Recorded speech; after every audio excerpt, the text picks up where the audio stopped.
네, 위헌 소지 논란이 제기된 국회법 개정안에 대해 새정치민주연합이 문구를 일부 수정하기로 했습니다. 네, 정의와 국회의장의 중재안을 토대로 정부 이송 전에 여야가 다시 협상을 벌일 것으로 보입니다. 네, 국회로 가보겠습니다.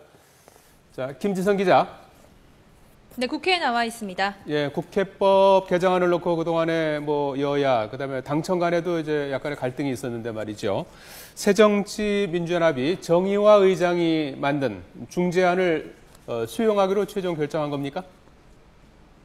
네, 그렇습니다. 이 새정치민주연합이 조금 전 의원총회에서 논란이 됐던 국회법 개정안에 대한 정의와 의장의 중재안을 일부 수용하기로 결정했습니다.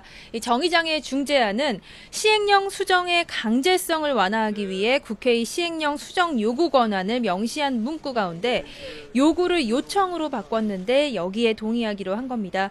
다만 정부의 처리 의무와 관련해 처리에 보고한다는 기존의 문구 앞에 검토하여를 추가하는 부분은 당장 수정을 결정하지 않고 이종걸 원내대표에게 여야 협상을 일임하기로 했습니다.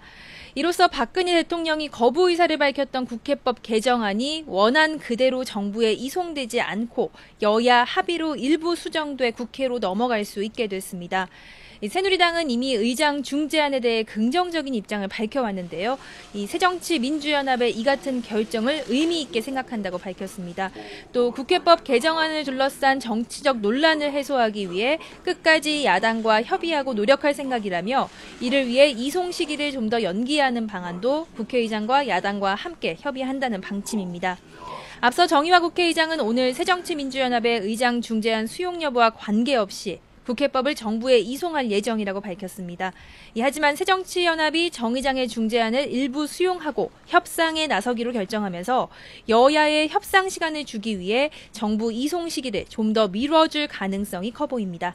지금까지 국회에서 YTN 김지선입니다.